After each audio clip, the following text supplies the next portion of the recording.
Hello everyone, welcome to Being Bankers. This is Sandhya and in this session we are discussing topic relating to monetary policy and fiscal policy. So if you want to enroll for the full course videos for the preparation of your JIB exam, you can enroll yourself. Link आपको नीचे description box में given है. आप QR code को भी scan कर सकते हो with the help of which you will be able to get it. Hello everyone, welcome to Being Bankers. This is Sandhya. आज का जो सेशन रहेगा इसमें हम डिस्कस करेंगे basically monetary policy and fiscal policy with the help of video question concepts. ये सारा discuss करेंगे हम आज का जो सेशन रहेगा उसमें. साथ ही साथ आपको इन्फॉर्म करना चाहती हूँ कि अगर आप एनरोल करना चाहते हो JIB कोर्स के लिए आप एनरोल कर सकते हो. बहुत ही जल्द हमारी लाइव क्लासेस जो है वो स्टार्ट होने वाली हैं जिसमें आप एनरोल कर सकते हो. लिंक आपको डिस्क्रिप्शन बॉक्स में गिवन है या आप QR कोड को भी स्कैन करके जो इन्फॉर्मेशन है you will be able to get. In this session you will be getting full course videos जो लाइव सेशन के दौरान फ्री ऑफ कॉस्ट आप असेस कर पाओगे. You will be getting video questions, so take the benefit of all those things. Do enroll yourself. इसी के साथ start करते हैं session quickly, that is relating with monetary policy and fiscal policy. तो start करते हैं फर्स्ट टॉपिक के साथ, that is relating with monetary policy and fiscal policy.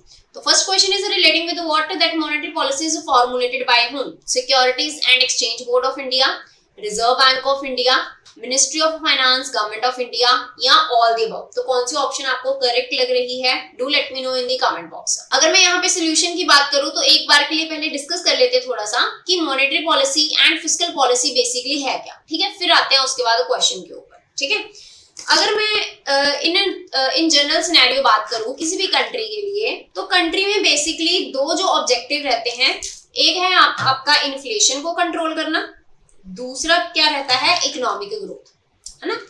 Economic growth. एक है इन्फ्लेशन को कंट्रोल करना, दूसरा क्या रहता है? Economic growth. या अगर मैं इंडियन कंटेक्स्ट में बात करूं तो इंडिया में यहाँ पे बेसिकली क्या प्रोविजन है? इन्फ्लेशन को कंट्रोल करने के लिए या फिर इकोनॉमिक ग्रोथ के लिए यहाँ पे पॉलिसीज बनाई गई है. गवर्नमेंट ऑफ इंडिया के द्वारा यहाँ पे पॉलिसीज फॉर्मुलेट करी गई हैं. एक है आपकी monetary policy, second one is your fiscal policy.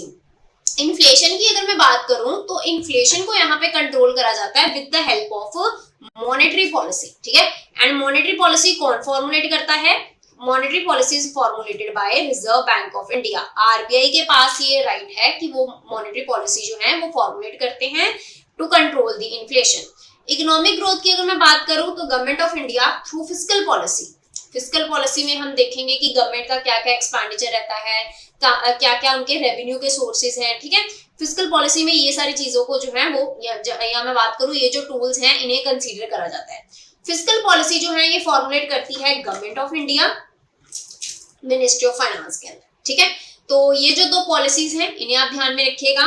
Monetary policy जो फॉर्मुलेट करता है RBI बेसिकली मॉनेटरी पॉलिसी में क्या है? डिफरेंट टूल्स का यूज करता है. ठीक है, डिफरेंट टूल्स का यूज करता है, जिन टूल्स का यूज करके वो मनी सप्लाई को कंट्रोल करता है एंड मनी सप्लाई को कंट्रोल करके इकोनॉमी में वो इन्फ्लेशन के ऊपर यहाँ पे क्या है? कंट्रोल करता है. इन्फ्लेशन बेसिकली होता ही क्यों है? इन्फ्लेशन रहेगा जब डिमांड ज्यादा सप्लाई कम. जब किसी चीज की डिमांड ज्यादा सप्लाई कम तो प्राइसेस क्या होंगे? आप कमेंट बॉक्स में जरूर बताइएगा एक बार. जब डिमांड ज्यादा किसी प्रोडक्ट की एंड सप्लाई कम तो वो केस में प्राइसेस क्या होंगे? प्राइसेस हो जाएंगे increase, that will lead to inflationary situation, है ना. किसी भी प्रोडक्ट की डिमांड ज्यादा क्यों होगी? जब लोगों के हाथों में पैसा होएगा. जब लोगों के हाथ में पैसा है तभी वो किसी चीज की डिमांड करेंगे. अगर मेरे को मर्सिडीज परचेज करनी है, ठीक है, मेरे पास पैसे ही नहीं है तो क्या मैं परचेज कर पाऊंगी? नहीं कर पाऊंगी.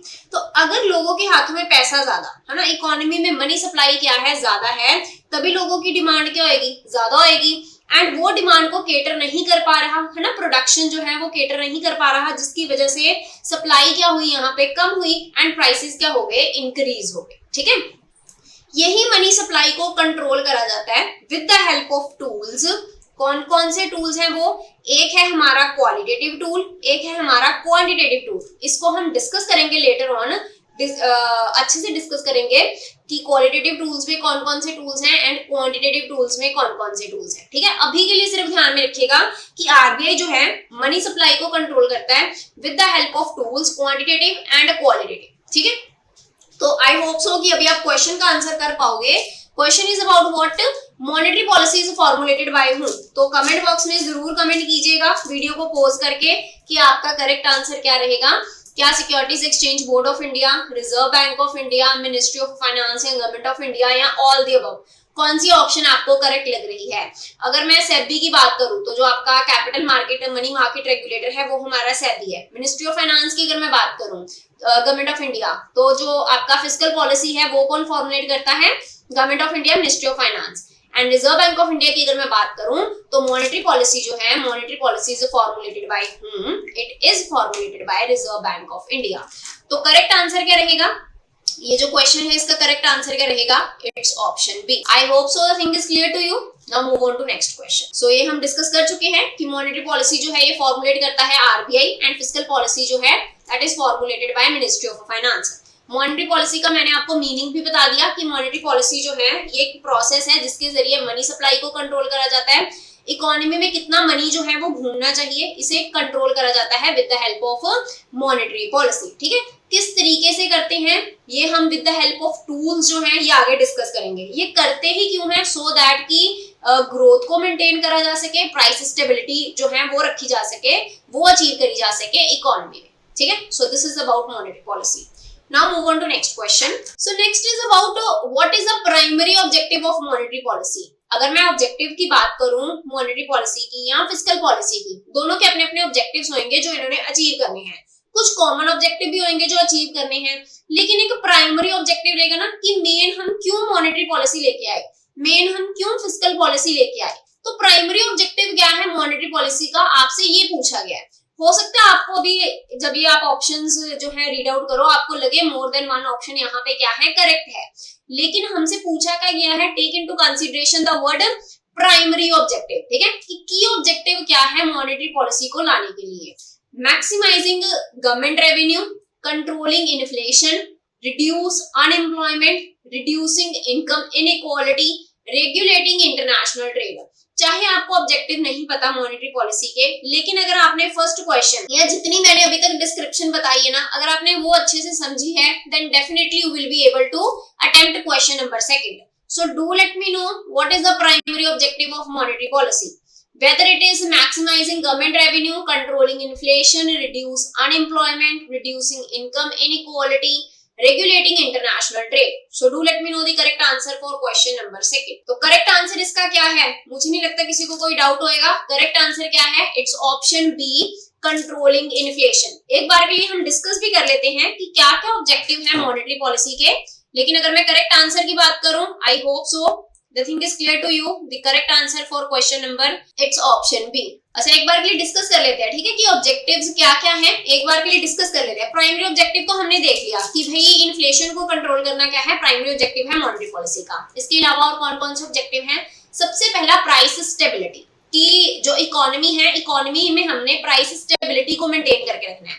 प्राइस अनस्टेबल कब होएगा, प्राइस अनस्टेबल कब होएगा, जब इकोनॉमी में मनी सप्लाई क्या होगी, ज्यादा होगी। जब इकोनॉमी में मनी सप्लाई क्या होगी, ज्यादा होगी। जब मनी सप्लाई ज्यादा होगी तो डिमांड भी क्या होगी, ज्यादा होगी। डिमांड ज्यादा सप्लाई कम तो अनस्टेबिलिटी आ गई ना प्राइसेस में, यहाँ पे प्राइस क्या हो जाएंगे, इंक्रीज हो जाएंगे। ठीक है, ये शायद विजिबल नहीं है, मैं नीचे लिख देती हूँ। तो प्राइसेस क्या हो जाएंगे, इंक्रीज हो जाएंगे। तो यही चीज को तो कंट्रोल करना है, यही तो ऑब्जेक्टिव है मॉनेटरी पॉलिसी का कि प्राइस स्टेबिलिटी मेंटेन रखना है बाय कंट्रोलिंग मनी सप्लाई। तो पहला ऑब्जेक्टिव क्या है, प्राइस स्टेबिलिटी मेंटेन रखना। दूसरा रिड्यूसेस अनएम्प्लॉयमेंट, यहाँ पे एम्प्लॉयमेंट को मैक्सिमाइज करा जाएगा किस तरीके से, मनी सप्लाई को इंक्रीज करके। जब इकोनॉमी में मनी सप्लाई इंक्रीज होएगा तो लोगों के पास क्या होगा, ज्यादा पैसा होएगा, वो इन्वेस्टमेंट पर्पस के लिए वो पैसे को क्या करेंगे, यूज करेंगे। हो सकता है कोई नया बिजनेस स्टार्ट करें, हो सकता है एग्जिस्टिंग जो बिजनेस है उसे एक्सपैंड करें। अगर नया बिजनेस स्टार्ट करना है तो डेफिनेटली आपको यहाँ पे क्या है, एम्प्लॉइज चाहिए, लेबर चाहिए, है ना, तभी आप प्रोडक्ट जो है वो प्रोड्यूस कर पाओगे। तो यहाँ पे क्या मिलेगी, एम्प्लॉयमेंट मिलेगी लोगों को। तो इस तरीके से हमने देखा कि मनी सप्लाई को इंक्रीज करके यहाँ पे किस तरीके से जो अनएम्प्लॉयमेंट है इसे रिड्यूस करा जाता है। ठीक है, ये भी ऑब्जेक्टिव है मॉनेटरी पॉलिसी का। Then next is economic growth. तो इकोनॉमिक ग्रोथ को किस तरीके से अचीव करा जाएगा, इंटरेस्ट रेट को कम करके। हम जब आगे डिस्कस करेंगे ना डिटेल में, टूल्स डिस्कस करेंगे, वेरियस टूल जो है मॉनेटरी पॉलिसी के, तब आपको ये और अच्छे से क्लियर होगा। अभी के लिए सिर्फ ध्यान में रखिएगा कि इंटरेस्ट रेट्स को कम करके, जब इंटरेस्ट रेट कम होंगे तो लोग क्या करेंगे, ज्यादा से ज्यादा लोन लेंगे। अगर मान लो मैं लोन लेने गई बैंक के पास एंड मुझे 8% रेट ऑफ इंटरेस्ट जो है ये सपोज पे करना है, ठीक है, एंड बाद में मान लो ये जो रेट ऑफ इंटरेस्ट है ये 5% हो गया, तो मैं ज्यादा लोन के लिए अप्लाई कर पाऊंगी, ठीक है, कि मेरे को कम रेट ऑफ इंटरेस्ट जो है वो पे करना है। यहीं पे अगर ये 8 की बजाय 10% हो गया तो मैं कम लोन के लिए अप्लाई करूंगी, क्योंकि रेट ऑफ इंटरेस्ट क्या हो गया, ज्यादा हो गया। तो अगर यहाँ पे इकोनॉमिक ग्रोथ चाहिए तो इंटरेस्ट रेट को क्या करा जाएगा, कम करा जाएगा, सो दैट कि ज्यादा से ज्यादा लोग जो है यहाँ पे लोन जो है वो ले पाए इन्वेस्टमेंट पर्पज के लिए। जब इन्वेस्टमेंट पर्पज के लिए लोन लेंगे, एक तो एम्प्लॉयमेंट अपॉर्चुनिटीज इंक्रीज होंगी, इनकम इंक्रीज होगी, आउटपुट इंक्रीज होगी, डेफिनेटली इकोनॉमी विल ग्रो, ठीक है। Next is the reduction in economic inequality. Inequality का मतलब क्या है, economic inequality like gap between rich and poor, है ना। सो यहाँ पे जो वीकर सेक्शंस हैं सोसाइटी के, जैसे मैं बात करूँ आपका एमएसएमईज को, आपने देखा होगा कि एमएसएमईज को यहाँ पे कम रेट ऑफ इंटरेस्ट पे क्या है लोन प्रोवाइड करा जाता है, विमेन्स हो गए, सेल्फ हेल्प ग्रुप हो गए, ठीक है। तो यहाँ पे जो वीकर सेक्शंस हैं सोसाइटी के, उनको लो रेट ऑफ इंटरेस्ट के ऊपर यहाँ पे जो है लोन प्रोवाइड करा जाता है। कोई स्टार्टअप बिजनेस है उनको यहाँ पे लो रेट ऑफ इंटरेस्ट पे लोन प्रोवाइड करा जाता है, सो दैट की जो इकोनॉमिक इनइक्वालिटीज हैं इनको रिड्यूस करा जा सके, ठीक है। तो ये कुछ ऑब्जेक्टिव्स हैं मॉनेटरी पॉलिसी के, आई होप सो क्लियर हो गए हो। की ऑब्जेक्टिव क्या है, प्राइमरी ऑब्जेक्टिव क्या है, इन्फ्लेशन को टारगेट करना, इन्फ्लेशन को कंट्रोल करना, ठीक है। So here is the next question. तो नेक्स्ट क्वेश्चन जो है that is basically relating with the monetary policy committee. तो मॉनेटरी पॉलिसी जो है हमें पता है कि कौन फॉर्मुलेट करता है, आरबीआई फॉर्मुलेट करता है। तो इसके लिए यहाँ पे जो है मॉनेटरी पॉलिसी कमेटी जो है ये फॉर्मुलेट करी जाती है, एंड उसके रिलेशन में ये क्वेश्चन है, आप लोग आंसर करिएगा ये क्वेश्चन का। एक बार के लिए थोड़ा डिस्कस कर लेते हैं कि मॉनेटरी पॉलिसी कमेटी बेसिकली है क्या, ठीक है, फिर उसके बाद ऑप्शंस के ऊपर आते हैं, ओके। तो मॉनेटरी पॉलिसी कमेटी की अगर मैं बात करूं तो सबसे पहले रिकमेंड किन्होंने करा था, उर्जित पटेल कमेटी जो कॉन्स्टिट्यूट करी गई थी आरबीआई के द्वारा। इन्होंने बोला कि जो मॉनेटरी पॉलिसी कमेटी है ये होनी चाहिए, ये क्रिएट करनी है, ठीक है। एंड आरबीआई एक्ट 1934 का सेक्शन 45Z भी, आरबीआई एक्ट का सेक्शन 45Z भी ये कहता है कि ये जो मॉनेटरी पॉलिसी कमेटी है ना, इसमें कितने मेंबर होंगे, 6 मेंबर होंगे। 3 मेंबर आपका जो है रिजर्व बैंक ऑफ इंडिया की तरफ से, एंड 3 मेंबर जो है वो सेंट्रल गवर्नमेंट जो है वो अपॉइंट करेगी, ठीक है। 6 मेंबर होंगे मॉनेटरी पॉलिसी कमेटी में according to RBI act 1934 section 45Z भी। रिकमेंड किन्होंने करा था मॉनेटरी पॉलिसी कमेटी के लिए, उर्जित पटेल कमेटी ने, ठीक है। इंपॉर्टेंट क्लॉजेस क्या हैं जिन्हें आपने ध्यान में रखना है in relation to monetary policy committee, इसको डिस्कस करते हैं अभी। तो यहाँ पे सबसे पहले ये जो कमेटी है, ये जो मॉनेटरी पॉलिसी कमेटी है, इन्होंने एक साल में 4 बार जो है वो मीटिंग रखनी है, एक साल में कम से कम 4 बार जो है वो मीट करना है, ठीक है। एंड सेकंड थिंग हमने देखी कि 6 मेंबर होने चाहिए अकॉर्डिंग टू आरबीआई एक्ट, कौन सा सेक्शन, सेक्शन 45, ठीक है, ZB, उसके अकॉर्डिंग यहाँ पे कितने मेंबर होने चाहिए, 6 मेंबर होने चाहिए। एंड ये जो मेंबर है क्या ये एलिजिबल है रीअपॉइंटमेंट के लिए, इसका आंसर है नो, ये एलिजिबल नहीं है रीअपॉइंटमेंट के लिए। एंड ये जो अपना ऑफिस है ये होल्ड कर सकते हैं for a period of 4 year, ठीक है, 4 साल तक ये जो ऑफिस है होल्ड कर सकते हैं, एंड एलिजिबल नहीं है रीअपॉइंटमेंट के लिए, उन्हें दोबारा से रीअपॉइंट नहीं करा जा सकता, ठीक है। Then quorum for meeting of MPC is 4 member. quorum का मतलब क्या रहता है कि मिनिमम नंबर ऑफ मेंबर। हमने यहाँ पे देखा कि जो एमपीसी है इसमें कितने मेंबर होने चाहिए, 6, लेकिन अगर मीटिंग कंडक्ट करनी है तो कम से कम 6 में से 4 मेंबर तो प्रेजेंट होने ही चाहिए, फिर ही आप मीटिंग कर सकते हो, ठीक है। अगर 3 मेंबर प्रेजेंट है तो मीटिंग नहीं होगी। तो मिनिमम अगर मैं यहाँ पे बात करूँ नंबर ऑफ मेंबर्स की, यहाँ पे बात करूँ कोरम की, वो कितना है, 4 मेंबर। अगर मान लो टाई हो जाए, कोई पर्टिकुलर केस है, कोई सिचुएशन है, ठीक है, उसको उसके रिलेशन में सभी ने क्या है वोटिंग डाली एंड टाई हो गया, तो वो टाई के केस में यहाँ पे कास्टिंग वोट किसके पास है, किसका डिसीजन जो है वो माना जाएगा, किसके पास यहाँ पे कास्टिंग वोट का राइट है, आरबीआई के गवर्नर के पास, ठीक है। तो आरबीआई के गवर्नर के पास यहाँ पे कास्टिंग वोट का राइट रहेगा in case of tie. I hope so important clauses in relation to MPC is clear to you. एक साल में 4 बार जो है ये मीटिंग करेंगे, एमपीसी मॉनेटरी पॉलिसी कमेटी जो है एक साल में 4 बार मीट करेगी। 6 मेंबर होने चाहिए according to RBI act section 45। 4 साल के लिए ऑफिस जो है ये होल्ड कर सकते हैं एंड एलिजिबल नहीं है रीअपॉइंटमेंट के लिए। कोरम की अगर मैं बात करूं तो मिनिमम कितने मेंबर होने चाहिए मीटिंग कंडक्ट करने के लिए, 4 मेंबर। एंड कास्टिंग वोट का राइट इनके पास है, आरबीआई के गवर्नर के पास। 6 मेंबर की अगर मैं बात करूं तो इसमें से 3 मेंबर जो है वो आरबीआई के रहेंगे एंड 3 मेंबर सेंट्रल गवर्नमेंट जो है वो अपॉइंट करेगी। आरबीआई की अगर मैं बात करूं उसमें आपको गवर्नर देखने को मिलेंगे आरबीआई के एंड 2 डेप्यूटी गवर्नर देखने को मिलेंगे, ठीक है। बाकी जो 3 मेंबर हैं वो सेंट्रल गवर्नमेंट जो है एक कमेटी बिठाती है एंड वो कमेटी जो है वो डिसाइड करती है वो 3 मेंबर्स जो ये मॉनेटरी पॉलिसी कमेटी का पार्ट रहेंगे, ठीक है। So this is about monetary policy committee and अभी क्वेश्चन डिस्कस करें। आई होप सो कि अभी आप आंसर करोगे क्वेश्चन नंबर 3 का। So now let me know the correct answer according to you for question number 3। So which of the following statement is incorrect in relation to monetary policy committee? Urjit Patel committee proposed the creation of MPC. Section 45ZB of the RBI Act 1934 provide for a 7-member monetary policy committee. In case of a tie, the central government will have a casting vote. None of the above. So do let me know the correct answer for question number 3. Question number 3 का correct answer बताइएगा according to you, whether it is option A, whether it is option B या फिर option C. हमसे पूछा क्या गया है, पहली चीज हमसे पूछा क्या गया है ये क्वेश्चन के रिलेशन में कि कौन सी स्टेटमेंट इनकरेक्ट है, कौन सी स्टेटमेंट इनकरेक्ट है। तो अगर मैं फर्स्ट की बात करूं, उर्जित पटेल कमेटी ने ही प्रपोज करा था, एमपीसी के रिलेशन में ये स्टेटमेंट क्या होगी, करेक्ट होगी। सेकंड की अगर मैं बात करूं तो आरबीआई एक्ट का सेक्शन 45Z भी ही बात करता है मेंबर्स के रिलेशन में, लेकिन कितने मेंबर होने चाहिए, 6 मेंबर होने चाहिए। यहाँ पे कितना लिखा है, 7 लिखा है, तो ये स्टेटमेंट क्या हो गया, इनकरेक्ट हो गया, ठीक है। ऑप्शन सी डिस्कस करते हैं। इन case of A tie the central government will have a casting vote, क्या ये स्टेटमेंट सही है, नहीं, ये इनकरेक्ट है। कास्टिंग वोट का राइट किनके पास है, कास्टिंग वोट का राइट है आरबीआई के गवर्नर के पास, आरबीआई के गवर्नर के पास। In case of tie casting votes right is with whom, it is with RBI is governor, not with the central government, ठीक है, not with the central government. तो यहाँ पे अगर मैं करेक्ट आंसर की बात करूं, हमसे पूछा गया है कि कौन सी स्टेटमेंट इनकरेक्ट है, तो यहाँ पे 2 ऑप्शन जो है इनकरेक्ट है, एक ऑप्शन बी एक ऑप्शन सी। तो आई गेस यहाँ पे जो ऑप्शन डी है, ठीक है, तो करेक्ट आंसर क्या रहेगा क्वेश्चन नंबर 3 का। अगर आपको कॉन्सेप्ट क्लियर है, अगर आपको कॉन्सेप्ट क्लियर होगा ऑप्शंस में या क्वेश्चन में अगर कोई दिक्कत होगी ना, you will be able to find out if concept is clear to you, ठीक है। तो यहाँ पे अगर मैं करेक्ट आंसर की बात करूं तो correct answer is what, it's option D, both B and C दोनों ही स्टेटमेंट यहाँ पे क्या थी, इनकरेक्ट थी, ठीक है। Now move on to next question. So next question is relating with the tools, ठीक है। मैंने स्टार्टिंग में ही मैंने आपको बोला कि मनी सप्लाई को यहाँ पे कंट्रोल करके जो है इन्फ्लेशन को यहाँ पे कंट्रोल करा जाता है, ठीक है। तो क्वेश्चन में बेसिकली आपसे क्या पूछा गया है, RBI use which of the following tool to regulate credit quantitatively. तो 2 यहाँ पे टूल्स मैंने आपको बताए थे, 2 टूल्स जो हैं आरबीआई के मैंने आपको बताए थे मॉनेटरी पॉलिसी के अंदर।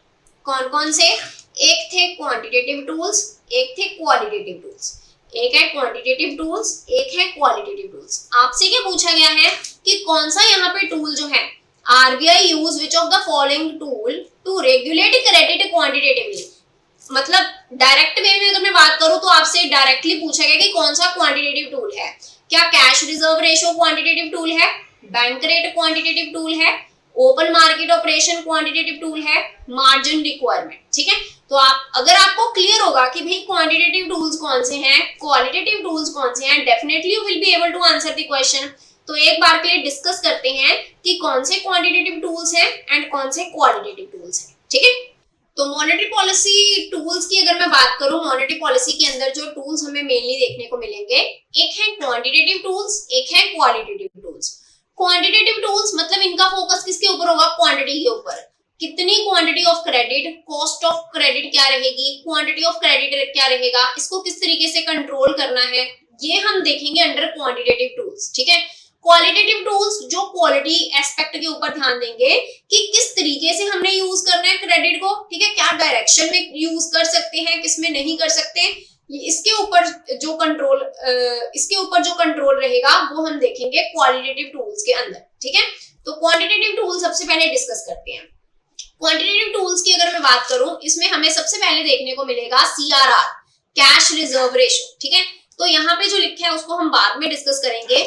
एक मैं with the help of example पहले समझाना चाहूंगी कि सीआरआर बेसिकली है क्या, ठीक है। CRR stand for cash reserve ratio. As the name suggests, it stand for cash reserve ratio. So in simple language you can say that कि CRR में basically क्या करना है, यहाँ पे कैश को रिजर्व की फॉर्म में रखना है, किसके पास, RBI के पास, ठीक है। मैंने नेम से ही सिंपली इसको डिपिक्ट करा। कैश रिजर्व रेशो बेसिकली क्या डिपिक्ट कर रहा है कि यहाँ पे बैंक्स ने कुछ परसेंटेज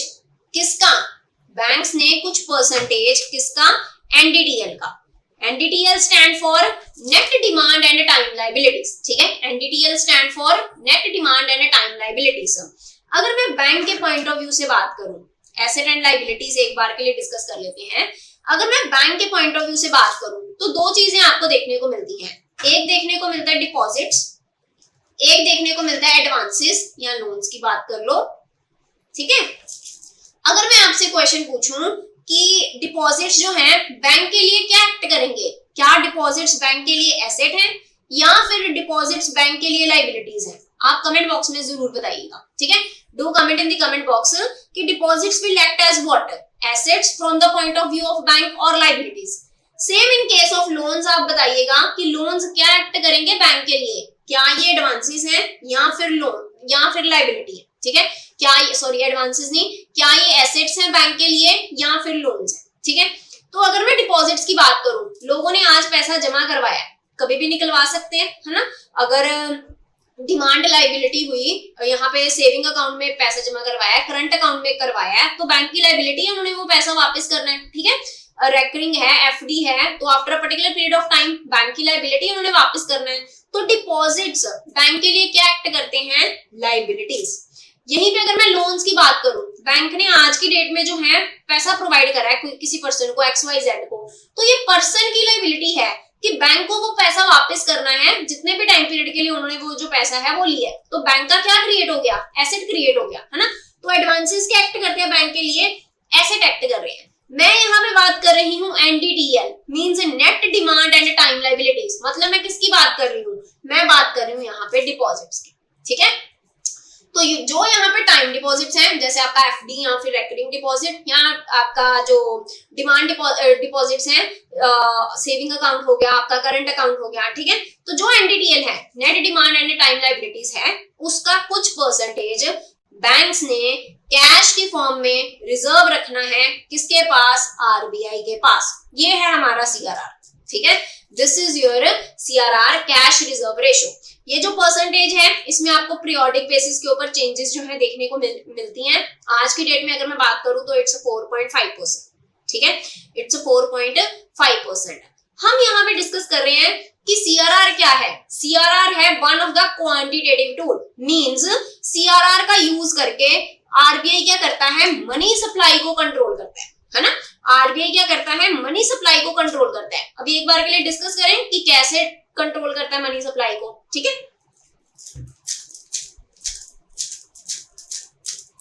तो मैं यहाँ पे दो सिचुएशन ले रही हूँ, ठीक है, situation A and situation B। दोनों ही केसेस में मैं मान रही हूँ कि यहाँ पे NDTL कितना है, 100।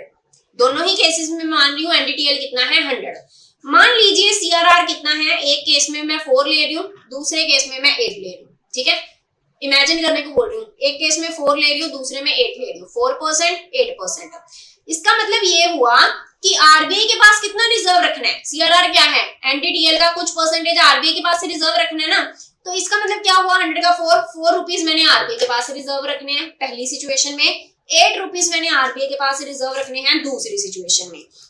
तो बैंक के पास कितना पैसा बाकी बचा, बैंक के पास बचा यहाँ पे 96, यहाँ पे कितना बचा, 92। अगर बैंक के पास ज्यादा पैसा बचेगा तो वो ज्यादा लोन दे पाएंगे, अगर इनके पास पैसा ही कम होगा तो ये लोन भी क्या दे पाएंगे, कम दे पाएंगे। अगर ये लोन कम देंगे तो मार्केट में इकोनॉमी में अगर मैं बात करूं, मनी सप्लाई भी क्या होगी, कम होएगी, डिमांड भी क्या होगी, कम होएगी। यहाँ पे डिमांड कम कर लिया आपने, सप्लाई के इक्विवेलेंट कर ली, प्राइसेस को क्या कर लिया, कंट्रोल कर लिया, अल्टीमेटली इन्फ्लेशनरी सिचुएशन को क्या कर लिया, हैंडल कर लिया। तो यहाँ पे बेसिकली हमने देखा कि जब आरबीआई को लगे कि मुझे मनी सप्लाई को कम करना है तो सीआरआर को क्या करेगा, इंक्रीज करेगा, जैसा हमने एग्जांपल में देखा। एंड जब आरबीआई को लगे कि मेरे को मनी सप्लाई को इंक्रीज करना है तो सीआरआर को क्या करेगा, कम करेगा। I hope so the thing is clear to you कि किस तरीके से सीआरआर का यूज करके मनी सप्लाई को इकोनॉमी में इंक्रीज या डिक्रीज करा जाता है, ठीक है। एंड अगर मैं सीआरआर की बात करूं, मैंने आपको पहले ही बता दिया कि 4.5% जो है अभी चल रहा है एंड पीरियोडिक बेसिस के ऊपर आपको इसमें चेंजेस जो है ये देखने को मिलती हैं, ठीक है। तो सीआरआर बेसिकली क्या है, परसेंटेज ऑफ टोटल डिपॉजिट्स या एनडीटीएल ऑफ अ बैंक जो हमने आरबीआई के पास रखने हैं इन द फॉर्म ऑफ कैश, ठीक है।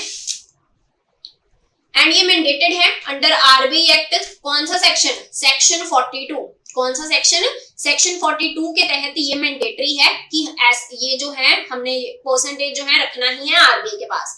अभी बैंक्स बोलते हैं कि क्या ये जो परसेंटेज है, आप मेरे को बोल रहे हो ना कि 4% जो है आरबीआई के पास रखना है ना, 4% जो है आरबीआई के पास रखना है, किस फॉर्म में, कैश फॉर्म में। तो बैंक्स क्या बोलते हैं कि क्या मैं ये जो 4% है, क्या मैं इसको गोल्ड की फॉर्म में रख दूं आपके पास, या बैंक्स बोलते हैं क्या जी सिक्योरिटी की फॉर्म में रख दूं आपके पास।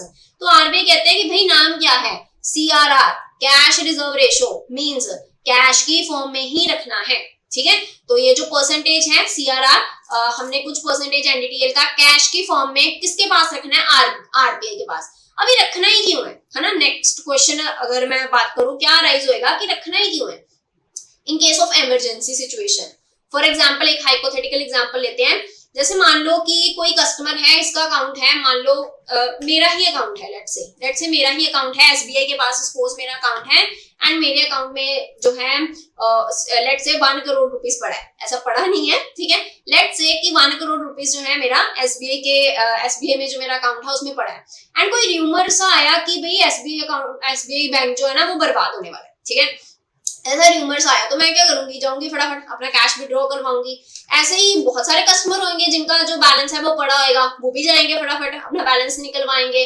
अभी बैंक ने क्या करा है, बैंक ने जो लोगों ने पैसा डिपॉजिट करवाया था उसको तो उसने बांट दिया लोन के रूप में, है ना। बैंक के पास अभी इतना कैश है नहीं, तो वो सिचुएशन से डील करने के लिए यहाँ पे जो इसने रिजर्व रखा था ना आरबीआई के पास, इसका यूज करा जा सकता है। ये मैंने सिर्फ एक एग्जांपल ली, ऐसी और भी अगर इमरजेंसी सिचुएशन हो जहां पे कैश रिक्वायरमेंट की जरूरत हो बैंक को, तो वहां पे ये पैसे का यूज करा जाता है, ठीक है। एंड ये मैंने आपको बता दिया कि मनी सप्लाई को किस तरीके से कंट्रोल करा जाता है, सिंपली वही लिखा है, आप बाद में रीड आउट कर सकते हैं इसे। मनी सप्लाई को किस तरीके से कंट्रोल करा जाता है with the help of CRR. Okay, now move on to next. तो ये मैंने करंट जो अभी जब मैं ये वीडियो रिकॉर्ड कर रही हूँ अभी की अगर मैं बात करूँ तो ये जो परसेंटेज है, ये जो रेट है ये अभी चल रही है। सीआरआर की अगर मैं बात करूँ तो 4.5% है। एसएलआर हम आगे डिस्कस करेंगे, इट्स 18%। रेपो रेट कितना है, 6.5। एसडीएफ कितना है, standing deposit facility 6.25, marginal standing facility 6.75, bank rate 6.75, reverse repo rate 3.35। हम 1 बाय 1 करके सारे डिस्कस करेंगे, डोंट वरी अबाउट दैट। लेकिन ये जो रेट्स हैं ये आपने जरूर ध्यान में रखने हैं, ठीक है। नेक्स्ट अगर मैं यहाँ पे क्वांटिटेटिव टूल की बात करूं, that is SLR, statutory liquidity ratio, ठीक है। एसएलआर इज बेसिकली व्हाट, जहां पे हमने इसको बाद में रीड करेंगे, थोड़ा सा डिस्क्रिप्टिव देखते हैं इसके बारे में। तो एसएलआर बेसिकली क्या है, एसएलआर में जो बैंक्स हैं, बैंक्स ने यहाँ पे कुछ परसेंटेज, किसका, ये जो परसेंटेज रहेगा किसका, एनडीटीएल का, कुछ परसेंटेज यहाँ पे अपने पास विद इटसेल्फ, ठीक है। बैंक ने कुछ परसेंटेज एनडीटीएल का अपने पास रखना है इन the form of cash, in the form of gold, government security, treasury bills, ठीक है, इनमें जो है ये रखना है। एंड ये मैंडेटरी कंडीशन है अंडर बैंकिंग रेगुलेशन एक्ट का कौन सा सेक्शन, सेक्शन 24, ठीक है। बैंकिंग रेगुलेशन एक्ट 1949 के अंदर कौन सा सेक्शन है, सेक्शन 24 के अंदर ये मैंडेटरी कंडीशन है कि यहाँ पे ये चीज होगी, ठीक है। एंड ये जो परसेंटेज की अगर मैं बात करूं अभी की आज की डेट में ये परसेंटेज कितना है, 18%, ठीक है। बैंक्स ने बेसिकली 18% अपने एनडीटीएल का अपने पास लिक्विड फॉर्म में रखना है। लिक्विड का मतलब क्या होता है, that can be easily converted into cash. क्या ये आरबीआई के पास रखना है? It's answer is no. ठीक है, अपने पास लिक्विड फॉर्म में रखना है। लिक्विडिटी का मतलब that can be easily converted into cash. Gold को आप इजीली कन्वर्ट कर सकते हो, सिक्योरिटीज को आप इजीली कन्वर्ट कर सकते हो। ठीक है, कैश तो है ही एब्सोल्यूट लिक्विड फॉर्म में। ठीक है, तो लिक्विड फॉर्म में जो है एसएलआर को मेंटेन रखना है बैंक्स ने अपने पास। अभी SLR stand for what? It's statutory liquidity ratio. Liquidity का मतलब क्लियर हो गया, that is easily converted into cash. Statutory का मतलब according to statute, it's mandatory कि आपको ये करना ही है। ठीक है, तो आई होप सो एसएलआर क्या है ये चीज क्लियर होगी हो आपको। अभी देखते हैं कि मनी सप्लाई, क्योंकि एसएलआर क्या है, one of the quantitative tool that is used by RBI to control money supply. तो अभी देखते हैं कि एसएलआर का यूज करके कैसे मनी सप्लाई को यहाँ पे इंक्रीज या डिक्रीज करा जाता है। सेम एग्जांपल के साथ चलेंगे जो हमने सीआरआर के केस में देखी है। ठीक है, सेम एग्जांपल के साथ चलेंगे। तो मैं दो सिचुएशन ले रही हूँ यहाँ पे, situation A and situation B. यहाँ पे ले लेते हैं situation A and situation B. दोनों ही केसेस में मैं एनडीटीएल कितना मान रही हूँ, 100। एसएलआर की अगर मैं बात करूं तो एसएलआर पहले केस में लेट्स से इट्स 18% एंड दूसरे केस में अगर मैं बात करूं let's say it's 25%। Example for example, ठीक है, ले ले हैं कि पहले केस में 18% है, दूसरे केस में 25 है। इसका मतलब ये हुआ कि बैंक ने अपने पास लिक्विड फॉर्म में कितना रखना है, यहाँ पे 18, यहाँ पे कितना रखना है 25। तो बैंक के पास बचा कितना लोन देने के लिए, बैंक के पास बचा कितना लोन देने के लिए, पहले केस में 82, दूसरे केस में 75। Getting my point? तो यहाँ पे कम बचा, इसका मतलब कम लोन दे पाएंगे। ठीक है, लोगों के हाथों में पैसा कम, उनकी डिमांड कम, तो इन्फ्लेशन से यहाँ पे क्या कर लिया, कंट्रोल कर लिया ना। तो जब आरबीआई को लगे कि भाई मेरे को मनी सप्लाई को करना है कम, तो एसएलआर को क्या करेंगे, एसएलआर को कर देंगे इंक्रीज, जैसा कि हमने सिचुएशन बी में देखा। एंड जब आरबीआई को लगे कि भाई मुझे मनी सप्लाई को करना है इंक्रीज, तो एसएलआर को क्या कर देंगे, कम कर देंगे, जैसा कि हमने सिचुएशन ए में देखा कि जब एसएलआर था कम, बैंक ने अपने पास लिक्विड फॉर्म में रखे कम पैसे, ज्यादा पैसे उनके पास अवेलेबल हुए जिनको वो लोन के रूप में क्या है लोगों को दे सकते हैं। ठीक है, so this is about SLR. I hope so thing is clear to you.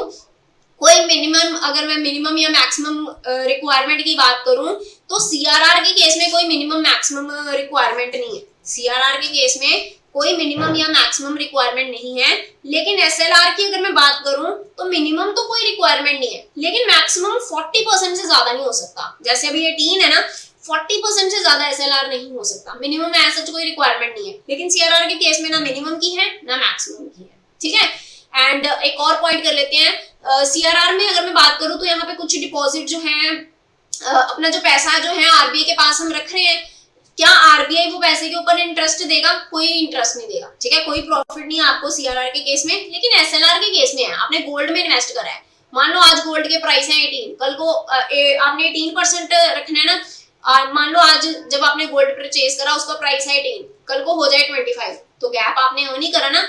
Ji security की अगर मैं बात करूं, इंटरेस्ट उसके ऊपर आपको मिल रहा है, आपने 18% जो है इन्वेस्ट कर रखा है मान लो गवर्नमेंट सिक्योरिटी में, उसके ऊपर आपको इंटरेस्ट भी तो मिलेगा। ठीक है, तो सीआरआर के केस में कोई प्रॉफिट का केस नहीं है, लेकिन एसएलआर के केस में आपको देखने को मिलता है। ठीक है, so this is about CRR and SLR. I hope so कि आपको अच्छे से क्लियर हुआ हो कि किस तरीके से मनी सप्लाई को इंक्रीज या डिक्रीज करा जाता है with the help of these tools.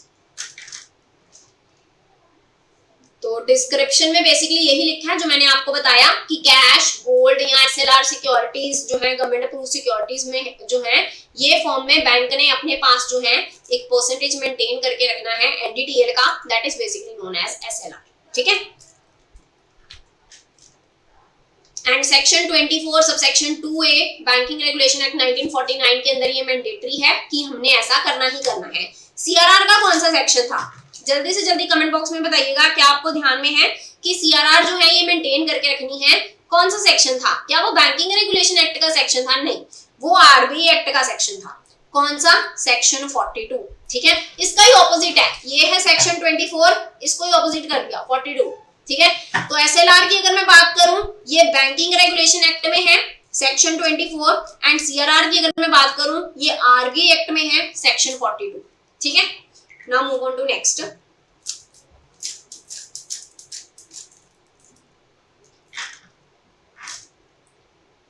Next is repo rate. Next is repo rate. तो रेपो रेट क्या है in layman's language, in simple language अगर मैं यहाँ पे बात करूं, रेपो रेट वो रेट है जिसके ऊपर बैंक्स जो हैं, जिसके ऊपर बैंक्स जो हैं आरबीआई से लोन लेते हैं।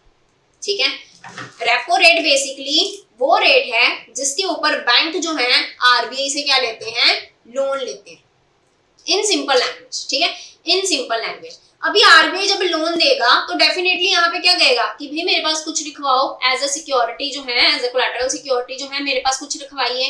तो यहाँ पे बैंक जो है सिक्योरिटीज जो है उन्हें एज ए कोलैटरल आरबीआई के पास रखवा के यहाँ पे लोन जो है वो प्रोवाइड, लोन जो है वो देते हैं बैंक्स को। आरबीआई जो है लोन देता है बैंक्स को, एंड बैंक्स कहते हैं कि फ्यूचर में मैं आपसे ये जो लोन है, लोन पे करके ये जो सिक्योरिटीज है ये रीपरचेज कर लूंगा। फ्यूचर में ये जो सिक्योरिटीज हैं मैं आपसे रीपरचेज कर लूंगा, तभी रेपो रेट को रीपरचेज रेट भी बोलते हैं। ठीक है, रेपो रेट को रीपरचेज रेट भी बोलते हैं। ऐसा क्यों? I hope so the thing is clear to you. ठीक है, तो this is about repo rate, this is about repo rate. अभी देखते हैं कि मनी सप्लाई के साथ इसको लिंक करके, ठीक है, कि this is one of the quantitative tool, किस तरीके से मनी सप्लाई को यहाँ पे कंट्रोल करा जाएगा with the help of repo rate. Repo rate मैंने आपको क्या बोला, वो रेट जिसके ऊपर आरबीआई बैंक को लोन देगा। फॉर एग्जांपल मान लो कि रेपो रेट अभी कितना है 5%, एग्जांपल की बात कर लूं। ठीक है, फॉर एग्जांपल रेपो रेट कितना है 5%, बैंक ने लोन लिया आरबीआई से 5%, आगे इन्होंने अपना कोई कस्टमर्स हैं, ठीक है, अपने कस्टमर्स को यहाँ पे लोन दिया। अभी कस्टमर्स को यहाँ पे लोन कितने पे दे रहे हैं, ये मान लो 7% पे दे रहे हैं, मान लो 7% पे दे रहे हैं। आरबीआई ने क्या करा, रेपो रेट को कर दिया इंक्रीज। आरबीआई ने कर दिया रेपो रेट को इंक्रीज, 5 की बजाय मान लो इन्होंने कर दिया 8%। अभी बैंक भी तो अपना रेट इंक्रीज करेंगे ना, कस्टमर से जो चार्ज करेंगे उसे इंक्रीज करेंगे। मान लो इन्होंने कर दिया अभी 10%। अभी जब रेट ऑफ इंटरेस्ट होगा ज्यादा तो क्या ज्यादा लोग जाएंगे बैंक के पास लोन लेने के लिए? नहीं जाएंगे। ठीक है, नहीं जाएंगे, कम लोन यहाँ पे जो है वो प्रोवाइड करे जाएंगे बैंक की तरफ से। तो यहाँ पे हमने देखा कि जब रेपो रेट हुआ इंक्रीज, जब रेपो रेट हुआ इंक्रीज, तो यहाँ पे जो लोग जो है कम डिमांड करेंगे लोन के लिए, मनी सप्लाई क्या हो जाएगी, कम हो जाएगी। मनी सप्लाई कम हुई, लोगों के हाथ में पैसा कम हुआ, डिमांड कम हुई, इन्फ्लेशन को कर लिया कंट्रोल। तो रेपो रेट को इंक्रीज या डिक्रीज करके यहाँ पे मनी सप्लाई को कंट्रोल करके आरबीआई क्या है, इन्फ्लेशन को कंट्रोल करता है। I hope so the thing is clear to you in relation to repo rate. ठीक है, now move on to next.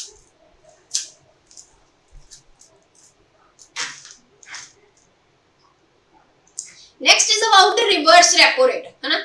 इसके नेम से अगर इसका मीनिंग ड्राइव करें तो अगर आपको रेपो रेट समझ में आया तो रेपो रेट का ऑपोजिट क्या हो गया यहाँ पे, रिवर्स रेपो रेट। देखते हैं कैसे।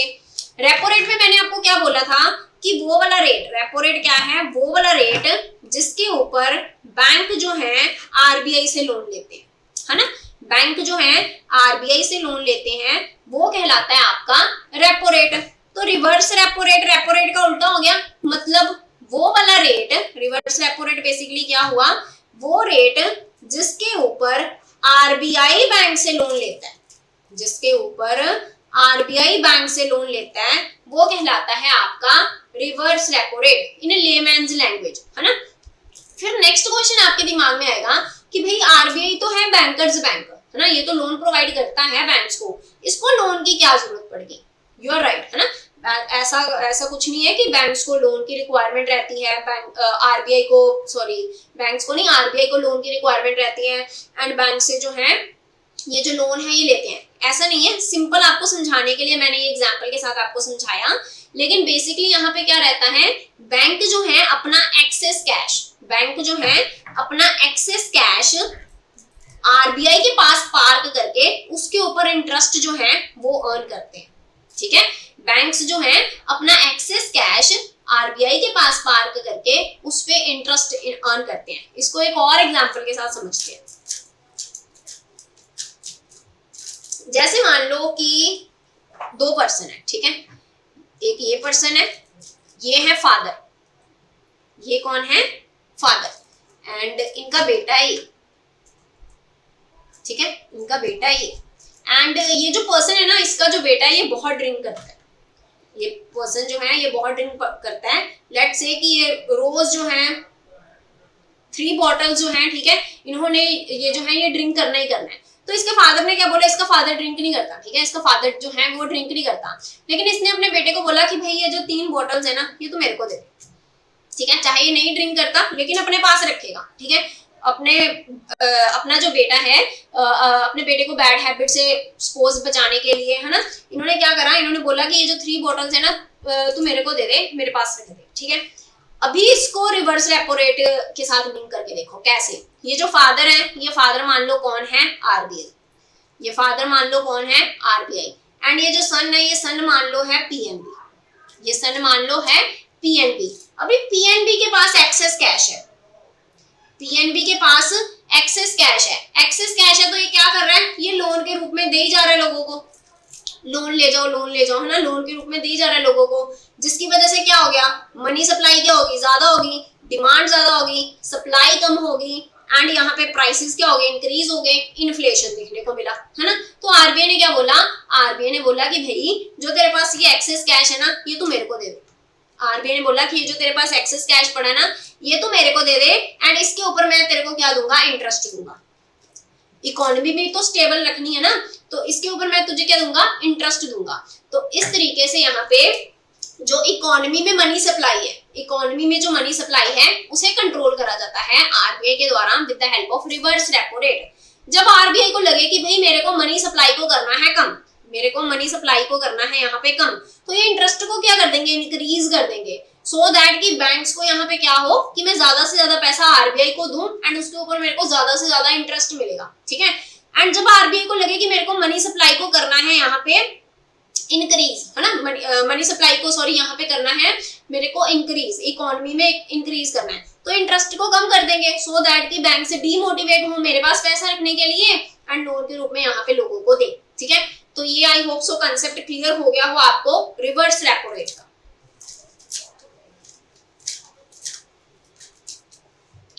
Then next is bank rate. तो bank rate and repo rate की अगर मैं बात करूं, one and the same thing. Repo rate में मैंने आपको क्या बोला था, रेपो रेट में मैंने आपको बोला था कि बैंक्स जो हैं जिस रेट के ऊपर आरबीआई से लोन लेते हैं वो रेट कहलाता है आपका रेपो रेट, यही बोला था ना, वो रेट आपका कहलाता है रेपो रेट। बैंक रेट भी सेम ही है लेकिन एक डिफरेंस के साथ। क्या डिफरेंस है वो, यहाँ जो रेपो रेट है ये शॉर्ट टर्म बेसिस के लिए होता है, रेपो रेट जो है लोन प्रोवाइड करता है शॉर्ट टर्म बेसिस के ऊपर, लेकिन अगर मैं बैंक रेट की बात करूं, बैंक रेट के केस में यहाँ पे आपको लॉन्ग टर्म बेसिस के ऊपर जो है वो लोन प्रोवाइड करा जाएगा। आरबीआई जो है लॉन्ग टर्म बेसिस के ऊपर यहाँ पे जो है लोन जो है वो प्रोवाइड करेगी, लॉन्ग टर्म बेसिस के ऊपर जो लोन है वो प्रोवाइड करेगी बैंक्स को। दूसरा, रेपो रेट में मैंने आपको क्या बोला था कि आरबीआई लोन दे रहा है बैंक को, बोलेगा कि भाई मेरे पास सिक्योरिटी रखवाओ, कुछ कोलैटरल रखवाओ, एंड बैंक यहाँ पे रखवाते भी हैं जिसको रीपरचेज कर लेते हैं फ्यूचर में। लेकिन अगर मैं बैंक रेट की बात करूँ ना, तो बैंक रेट में कोई कोलैटरल रखवाने की जरूरत नहीं है, विदाउट कोलैटरल आपको यहाँ पे लोन मिल जाएगा, ठीक है। रेट ऑफ इंटरेस्ट क्या होगा, डेफिनेटली मुझे आई डोंट थिंक सो कि मुझे ये बताने की भी जरूरत है, रेट ऑफ इंटरेस्ट किस केस में ज्यादा होगा, बैंक रेट के केस में कि रेपो रेट के केस में। डेफिनेटली बैंक रेट के केस में यहाँ पे रेट ऑफ इंटरेस्ट क्या होगा, ज्यादा होगा, ठीक है। तो I hope so bank rate का कंसेप्ट क्लियर हो गया हो आपको कि what is bank rate. Now next is open market operation. तो ओपन मार्केट ऑपरेशन का यूज करके किस तरीके से मनी सप्लाई को कंट्रोल करा जाता है। अभी हमें पता है कि आरबीआई जो है, आरबीआई के पास राइट है कि ये जो गवर्नमेंट सिक्योरिटीज हैं, गवर्नमेंट सिक्योरिटीज को बाय कर सकते हैं, सेल कर सकते हैं, है ना, इनके पास राइट है। तो जब यहाँ पे बाय भी कर सकते हैं एंड सेल भी कर सकते हैं, ठीक है। तो जब यहाँ पे आरबीआई को लगे कि भाई मुझे जो है मार्केट में मनी सप्लाई को इंक्रीज करना है, जब आरबीआई को लगे पहला केस कि मनी सप्लाई को मुझे इंक्रीज करना है, अगर मनी सप्लाई को इंक्रीज करना है मतलब मेरे को पैसा डालना पड़ेगा इकोनॉमी में, तो आरबीआई क्या करेगी, आरबीआई करेगी सेल, है ना, आरबीआई क्या करेगी, आरबीआई क्या करेगी, बाय करेगी, आरबीआई क्या करेगी, बाय करेगी। जब बाय करेगी सिक्योरिटीज को तो पेमेंट करेगी ना, जिन्होंने भी जी सिक्योरिटीज जो है वो परचेज करी है उन्हें पेमेंट करेगी। तो जब भी बाय करेगी गवर्नमेंट सिक्योरिटी, वो केस में यहाँ पे क्या रहेगी, जिस भी पर्सन, मान लो मैंने गवर्नमेंट सिक्योरिटी परचेज कर रखी थी तो मेरे को पैसा मिल जाएगा, ठीक है। मनी सप्लाई जो है वो इंक्रीज हो जाएगी जब आरबीआई क्या करेगी, बाय करेगी। जब आरबीआई को लगे कि मेरे को मनी सप्लाई को कम करना है तो ये सेल करेगी कि भाई ये गवर्नमेंट सिक्योरिटी है, ये परचेज कर लो, ये सेल करेगी। जब लोग परचेज करेंगे तो डेफिनेटली पैसे देके ही परचेज करेंगे, है ना, इन्वेस्ट करेंगे वो गवर्नमेंट सिक्योरिटी में। तो यहाँ पे जब आरबीआई को लगे कि मेरे को मनी सप्लाई को कम करना है तो वो सेल करेगी, जब उसको लगे मेरे को मनी सप्लाई को इंक्रीज करना है तो गवर्नमेंट सिक्योरिटी को क्या करेगी, बाय करेगी। इस तरीके से जो गवर्नमेंट सिक्योरिटीज हैं, है ना, इनका सेल या परचेज जो है करा जाता है आरबीआई के द्वारा। इसे ही हम बोलते हैं ओएमओ, ओपन मार्केट ऑपरेशन। ठीक है। Then next is SDF, standing deposit facility. तो ये रिवर्स रेपो के जैसा ही है, थोड़ा सा डिफरेंस है बस। तो ये रिवर्स रेपो के जैसा ही है। स्टैंडिंग डिपॉजिट फैसिलिटी, इसका मतलब कि हमने कुछ यहाँ पे क्या करना है, डिपॉजिट करवाना है ना, कुछ यहाँ पे क्या करना है, डिपॉजिट करवाना है। किसके पास, आरबीआई के पास। तो यहाँ पे जो बैंक है, बैंक अपना जो एक्सेस फंड है आरबीआई के पास पार्क करते हैं without any collateral to earn short term interest. Reverse repo rate में बेसिकली क्या था, रिवर्स रेपो रेट में बैंक्स जो हैं आरबीआई के पास अपना एक्सेस फंड जो है वो पार्क करते हैं, है ना, एक्सेस कैश जो है वो पार्क करते हैं आरबीआई के पास, है ना। एंड इसके ये जो कैश जो है ये पार्क करा है आरबीआई के पास, इसके ऊपर यहाँ पे क्या रहती है, सिक्योरिटी भी रहती है ना, कोलैटरल सिक्योरिटी भी रहती है आरबीआई की तरफ से। लेकिन अगर मैं यहाँ पे एसडीएफ की बात करूं, एसडीएफ भी यही है, एसडीएफ भी रिवर्स रेपो रेट जैसा ही है, जहां पे जो बैंक है अपना एक्सेस फंड जो है आरबीआई के पास पार्क करते हैं लेकिन विदाउट एनी कोलैटरल। ठीक है, यहाँ पे कोई कोलैटरल नहीं, without any collateral short term interest को अर्न करने के लिए वो आपका कहलाता है एसडीएफ, स्टैंडिंग डिपॉजिट फैसिलिटी। ठीक है। Then next is marginal standing facility. तो जब बहुत ही कम टाइम के लिए, बहुत ही शॉर्ट टर्म बेसिस के लिए यहाँ पे लोन की रिक्वायरमेंट रहती है तो एमएसएफ का यूज करा जाता है, मार्जिनल स्टैंडिंग फैसिलिटी का यूज करा जा सकता है। जैसे मान लो कोई बैंक है एबीसी बैंक, ठीक है, एबीसी बैंक को लोन की रिक्वायरमेंट है, गया आरबीआई के पास, आरबीआई को बोला कि भाई मेरे को लोन दे दो। आरबीआई ने बोला ठीक है मैं लोन दे देता हूँ, रखवाओ सिक्योरिटी कोई मेरे पास, कोलैटरल रखवाओ मेरे पास कोई। तो बैंक ने बोला कि भाई मेरे पास कोलैटरल रखवाने को कुछ नहीं है। ठीक है, आरबीआई बोला चलो ठीक है, आप एसएलआर मेंटेन करते हो। आरबीआई ने एबीसी बैंक से पूछा कि आप एसएलआर मेंटेन करते हो। एबीसी बैंक ने बोला हाँ, एसएलआर जो है मैंडेटरी कंडीशन है, 18% जो है मेंटेन करके रखना है। तो आरबीआई ने बोला कि ये जो एसएलआर कोटा है ना, आप इसको एज ए कोलैटरल मेरे पास रखवा के इसके अगेंस्ट मेरे से लोन ले लो शॉर्ट टर्म के लिए, वो कहलाता है आपका एमएसएफ, मार्जिनल स्टैंडिंग फैसिलिटी। ठीक है। रेपो रेट की अगर मैं बात करूं, वहां पे भी बैंक लोन लेते हैं, कुछ कोलैटरल रखवाते हैं, तो क्या वो कोलैटरल एसएलआर रखवा सकते हैं? इसका आंसर है नो। अगर क्वेश्चन में आपसे पूछ लिया जाए ना कि रेपो के केस में एसएलआर को एज ए कोलैटरल रखा जा सकता है, तो उसका आंसर है नो। एसएलआर में भी तो, एसएलआर जो रिक्वायरमेंट है वो, उसमें भी तो गवर्नमेंट सिक्योरिटी में इन्वेस्टमेंट रहती है ना, तो क्या वो सिक्योरिटी जो एसएलआर के लिए मेंटेन करी है, क्या उसको रख सकते हैं बैंक के पास as a collateral in case of repo rate? No, it's answer is no. लेकिन अगर मैं एमएसएफ की बात करूं तो एमएसएफ के केस में जो एसएलआर कोटा है, एसएलआर कोटा है, जी सिक्योरिटीज जो है इनको एज ए कोलैटरल रखवा के आरबीआई से लोन लिया जा सकता है for short term basis. This is known as MSF, marginal standing facility. I hope so the thing is clear to you. ठीक है, तो ये कुछ क्वांटिटेटिव टूल्स थे जो हमने डिस्कस करे। अभी देखते हैं क्वालिटेटिव टूल्स। ठीक है, क्वालिटेटिव टूल्स जिनका मेन एम क्या रहता है, to control the use and direction of credit. ठीक है, क्वालिटी के ऊपर एम्फेसिस कि किस डायरेक्शन में यूज करना है, किस में नहीं करना। ठीक है, तो क्वालिटेटिव की अगर मैं बात करूं, इसमें सबसे पहले मार्जिन रिक्वायरमेंट। तो जब भी बैंक लोन देते हैं तो सिक्योरिटी रखवाते ना कोई। मान लो बैंक ने लोन दिया 80,000 रुपीज का, सिक्योरिटी रखवा ली 1 लाख की, 20,000 का मार्जिन रखा ना, वही 20,000 यहाँ पे क्या है, मार्जिन रिक्वायरमेंट। तो 20,000 या फिर मार्जिन बेसिकली क्या है, difference between value of security and value of loan, that is basically margin. ठीक है, that is basically margin requirement. Next is selective credit control. ये मैंने आपको एग्जांपल बता दी 1,80,000 रुपीज वाली। Next is selective credit control. यहाँ पे बेसिकली क्या क्या करा जाएगा, आरबीआई के द्वारा कोई पर्टिकुलर सेक्टर्स, जैसे मैं प्रायोरिटी सेक्टर्स की बात करूं, है ना, बोला जाता है ना बैंक्स को कि भाई इतना % लोन आपने ये सेक्टर को देना ही देना है ना। तो यहाँ पे take into consideration the overall development, है ना, बहुत सारी चीजें जो है उनको ध्यान में रखते हुए यहाँ पे आरबीआई कहते हैं कि भाई ये जो पर्टिकुलर सेक्टर्स है ना, इनको यहाँ पे जो है क्रेडिट प्रोवाइड करना ही करना है, वो है आपका सिलेक्टिव क्रेडिट कंट्रोल, ठीक है, वो है आपका selective credit control. Next is moral suasion, यहाँ पे जो है आरबीआई परसुएड कर सकते हैं, रिक्वेस्ट कर सकते हैं आरबीआई बैंक्स को कि भाई ये जो पॉलिसीज हैं, ये जो स्कीम्स जो हैं, ये डायरेक्शन जो है आपने फॉलो करनी ही करनी है, ठीक है, परसुएड करेंगे, रिक्वेस्ट करेंगे, आपने ऐसा करना ही करना है। अगर नहीं करेंगे तो डायरेक्ट एक्शन लिया जा सकता है आरबीआई के द्वारा in the form of penal interest, या फिर रीडिस्काउंट नहीं करेंगे बैंक्स के बिल्स को, ठीक है, तो ये जो है डायरेक्ट एक्शन लिया जा सकता है आरबीआई के द्वारा, अगर यहाँ पे जो ऑब्जेक्टिव्स बोले गए आरबीआई के द्वारा या जो प्रोविजंस बोली गई हैं उन्हें फुलफिल नहीं करा गया। Then next is rationing of credit और क्रेडिट सीलिंग। बेसिकली यहाँ पे आरबीआई जो है एक लिमिट सेट कर देता है कि भाई आपने इससे ज्यादा लोन प्रोवाइड नहीं करना, है ना, आपने इससे ज्यादा लोन प्रोवाइड नहीं करना। सो this is basically rationing of credit और क्रेडिट सीलिंग, ठीक है। तो आई होप सो कि क्वांटिटेटिव टूल्स क्या हैं, क्वालिटेटिव टूल्स, क्वांटिटेटिव टूल्स क्या हैं, दोनों आपको अच्छे से क्लियर हो गए हों। तो अभी क्वेश्चन डिस्कस करते हैं, ठीक है।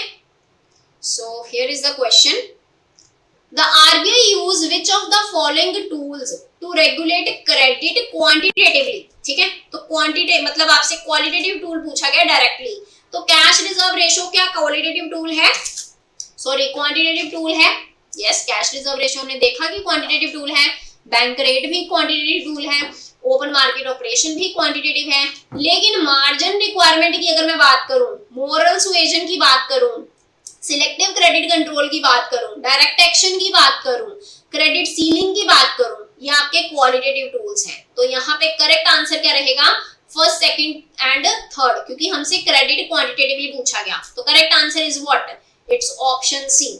आई होप सो कि आपको अच्छे से क्लियर हो गया हो कि कौन कौन से क्वांटिटेटिव एंड क्वालिटेटिव टूल्स हैं, ठीक है। So move on to next question. So next question is what, which of the following statement is correct, है ना, आपसे करेक्ट स्टेटमेंट पूछा गया है। In the event that CRR is decreased by RBI, commercial bank will have less money। अगर तो आपको concept है क्लियर CRR के रिलेशन में, तो आपको आगे वाली लाइंस रीड करने की जरूरत ही नहीं है, ये दो लाइंस में ही आपको क्लियर हो जाएगा कि क्या ये स्टेटमेंट सही है या गलत है। तो अगर यहाँ पे CRR हो कम, अगर यहाँ पे CRR हो कम, तो क्या यहाँ पे कमर्शियल बैंक के पास कम मनी अवेलेबल होगी लोन के रूप में देने के लिए? It's answer is no. मैंने आपको सिचुएशन के साथ समझाया ना, situation A and situation B, ठीक है। तो यहाँ पे पहली स्टेटमेंट क्या होगी भाई, इनकरेक्ट है। अगर CRR होगा कम तो बैंक के पास ज्यादा पैसा अवेलेबल होगा ज्यादा लोन देने के लिए, ना कि कम होगा, ठीक है। Then if RBI increases the CRR, commercial bank to deposit less money with RBI। क्यों? अगर CRR इंक्रीज करेंगे तो जितना इंक्रीज करा उतनी ही डिपॉजिट करवानी है ना। पहले मान लो 4% था, 4 रुपीज जमा करवाते थे, अभी 8% हो गया, तो 8% करवाओगे, 4 थोड़ी करवाओगे या 3 थोड़ी करवाओगे। So if RBI increase the CRR, तो RBI के पास हमें यहाँ पे क्या है, ज्यादा मनी डिपॉजिट करवानी पड़ती है, ना कि कम। तो यहाँ पे ये भी स्टेटमेंट क्या होगी, इनकरेक्ट होगी। हमसे क्या पूछा गया, करेक्ट वन, कोई भी करेक्ट नहीं है, तो करेक्ट आंसर क्या रहेगा according to question, this is option D, none of the above, कोई भी करेक्ट नहीं है इनमें से स्टेटमेंट। डिस्क्रिप्शन बता रखी है यहाँ पे। अच्छा, एक और ऑप्शन थी यहाँ पे, मैंने 2 ही स्टेटमेंट रीड आउट करी, थर्ड ऑप्शन भी थी, the CRR and SLR need to be deposited with RBI। तो क्या दोनों RBI के पास डिपॉजिट करवाने हैं? नहीं, CRR तो हमने डिपॉजिट करवाना ही करवाना है, लेकिन SLR क्या करवाना है? नहीं, SLR अपने पास जो है बैंक्स ने मेंटेन करके रखना है लिक्विड फॉर्म में, ठीक है। तो I hope so thing is clear to you in relation to the statement. तीनों ही स्टेटमेंट क्या है यहाँ पे, इनकरेक्ट है।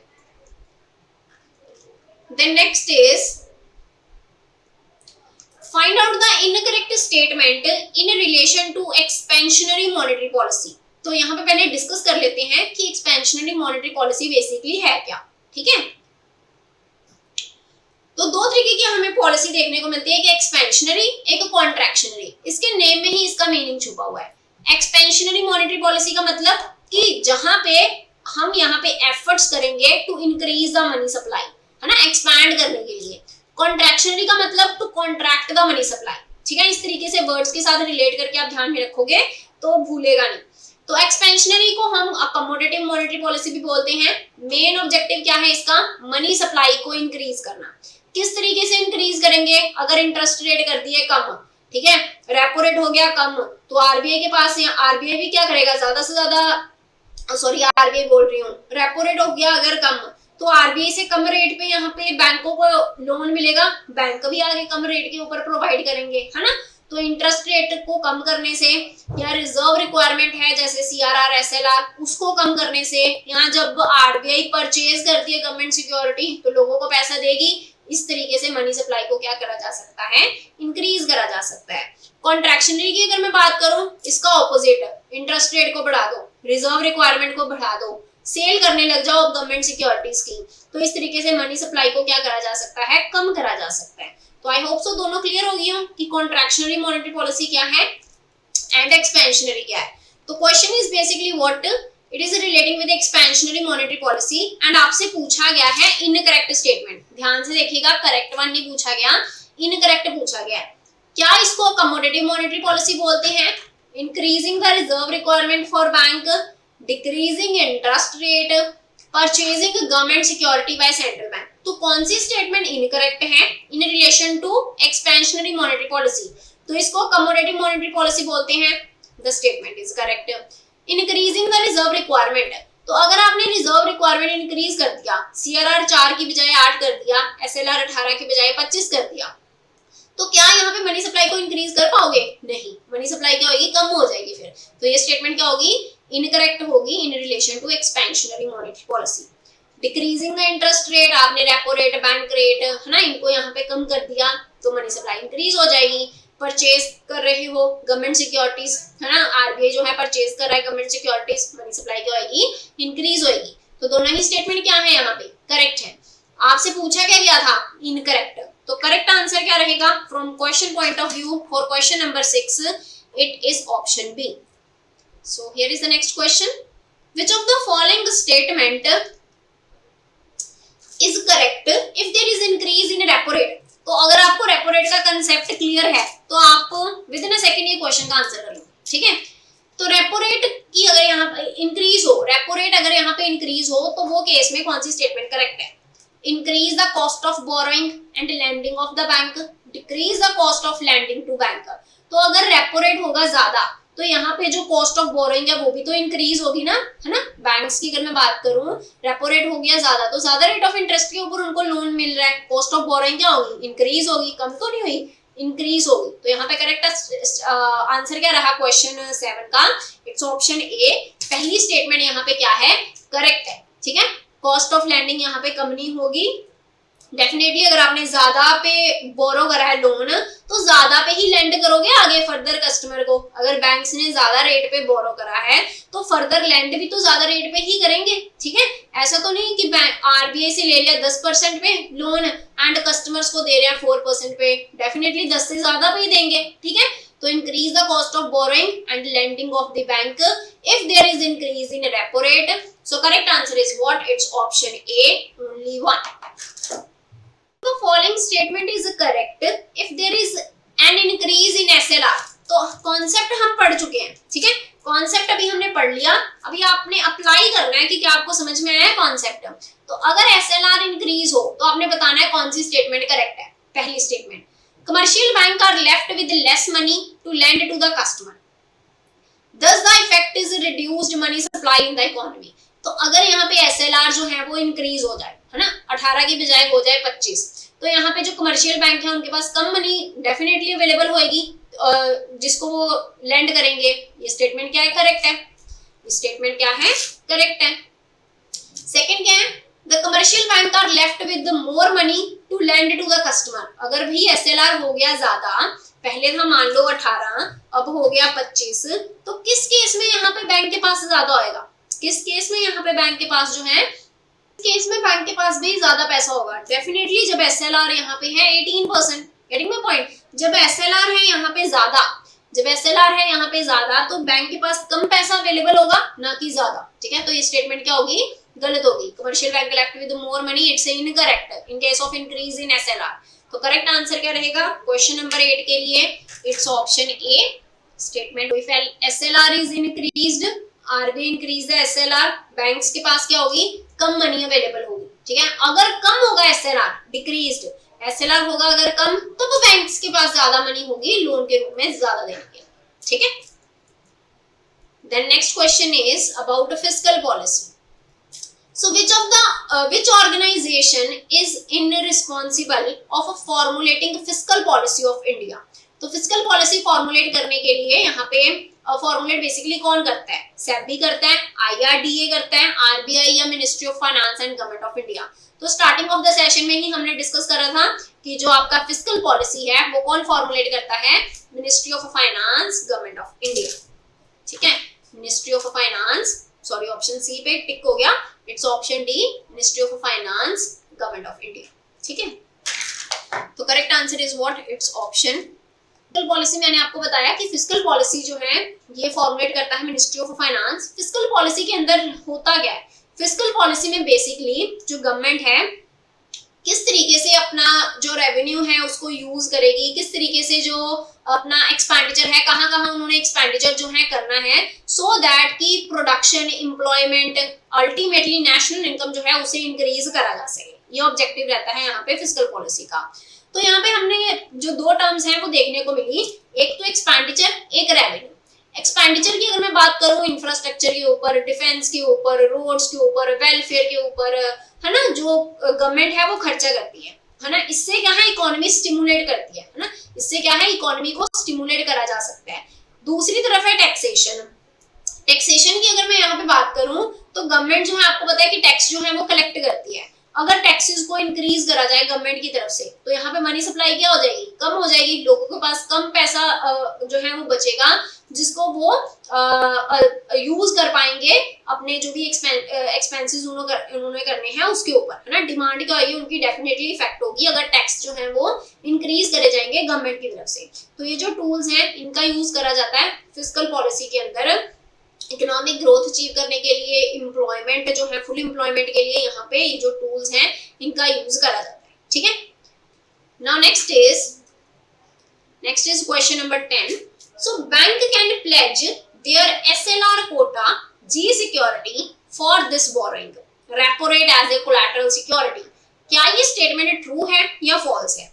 तो जब मैंने आपको कॉन्सेप्ट समझाया रेपो रेट का, जब मैंने आपको कॉन्सेप्ट समझाया, एमएसएफ का जब मैंने आपको कॉन्सेप्ट समझाया, अगर आपको मार्जिनल स्टैंडिंग फैसिलिटी वाला कॉन्सेप्ट अच्छे से समझ में आया है, अगर आपको रेपो रेट वाला कॉन्सेप्ट अच्छे से समझ में आया है, तो आप ये जो क्वेश्चन है आप इसे इजीली अटेम्प्ट कर लोगे, ठीक है। तो यहाँ बोला क्या गया है, क्या एसएलआर कोटा को प्लेज करके बोरो करा जा सकता है? क्या एसएलआर कोटा को प्लेज करके बोरो करा जा सकता है बैंक की तरफ से इन case of repo rate? Repo rate में क्या है, रेपो रेट में यहाँ पे बैंक जो है कुछ कोलैटरल रख के, है ना, आरबीआई के पास कुछ कोलैटरल रखते हैं, कुछ कोलैटरल रख के आरबीआई से लोन लेते हैं। तो वो जो कोलैटरल रखेंगे, क्या वो कोलैटरल एसएलआर कोटा में से हो सकता है? It's answer is no, it's answer is no. Repo rate के केस में ऐसा नहीं होता। तो कौन से केस में ऐसा होता है? एमएसएफ के केस में ऐसा होता है, ठीक है। मार्जिनल स्टैंडिंग फैसिलिटी के केस में ऐसा होता है जहां पे हम शॉर्ट टर्म बेसिस के ऊपर जो है वो लोन ले सकते हैं, बहुत कम टाइम के लिए होता है, शॉर्ट टर्म बेसिस के ऊपर लोन ले सकते हैं एसएलआर कोटा को प्लेज करके, ठीक है। तो ये क्वेश्चन के पॉइंट ऑफ व्यू से अगर मैं बात करूं तो आंसर क्या हो जाएगा, फॉल्स। फिर भी अगर किसी को डाउट है, do comment in the comment box, ठीक है, कमेंट बॉक्स में जरूर बताइएगा। एंड मुझे लगता नहीं किसी को कोई डाउट होगा, the thing is clear to you, ठीक है।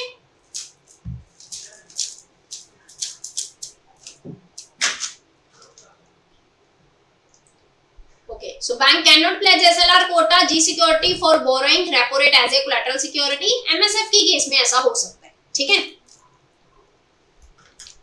देन नेक्स्ट जो क्वेश्चन है ये हम नेक्स्ट क्लास जो है इसमें डिस्कस करेंगे, ठीक है। आज के लिए इतने ही क्वेश्चन रखते हैं, नेक्स्ट क्लास में आपको जो है क्वेश्चन देखने को मिलेंगे फ्रॉम क्वेश्चन नंबर 11। तो आज का सेशन जो है यहीं पे जो मैं वाइंड अप करती हूँ। अगर आपको सेशन अच्छा लगे तो सेशन को जरूर लाइक कीजिएगा, सब्सक्राइब कीजिएगा हमारे चैनल को बीइंग बैंकर्स। अगर आपकी कोई सजेशन रहती है चैनल के रिलेशन में, I welcome all the suggestions. Do let me no in the comment box. If you like the video, do like the video. Thank you very much.